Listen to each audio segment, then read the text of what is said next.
Hello বন্ধুরা, আমি আজকে চলে এসেছি একটা ছোট্ট ভিডিও নিয়ে। তোমরা দেখতে পাচ্ছ আমার ছেলে আম পাড়ছে, তারপরে ও আমাকে ডাকছে। ও আমটা পাড়তে পারছিল না, তাই আমাকে ডাকছে। তো আমি উঠে এলাম, এসে ও বলছে যে আমটা পেড়ে দিতে। ও তো কথা বলতে পারে না, ইশারায় বলছে যে আম পেড়ে দিতে। তো আমিও দেখছি যে কোন আমটা পেকেছে। তো ও একটা লাঠি নিয়ে দেখতে পাচ্ছে দুষ্টুমি করছে, ওটা নিয়ে আম পাড়ছিল। তো আমি এদিকে এসে দেখছি কোন আমটা পাকছে।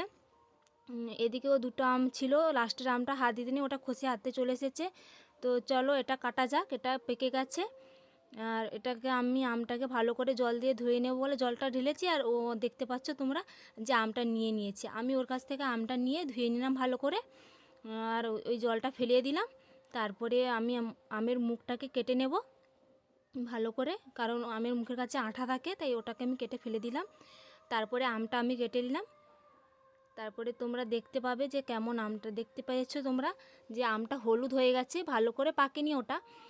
তো বাড়িতে কিছুদিন রাখার পরে ওটা ভালো করে পাকতো। তো তোমরাই দেখো আমটা কেমন। তো বাজারের আমের থেকে ঘরের আমের কিন্তু খুব ভালোই টেস্ট হয়। তো প্রথমে ও আম খাবে বলেছিল, তাই কেটে ওকেই খাইয়ে দিলাম। তো প্রথমে ও মুখ থেকে বের করে আবার মুখে ঢুকিয়ে নিয়েছে। আমিও একটু খেয়ে নিচ্ছি কেমন খেতে। খুব ভালো খেতে, কিন্তু আরও পাকবে। তো ভিডিওটা যদি ভালো লেগে থাকে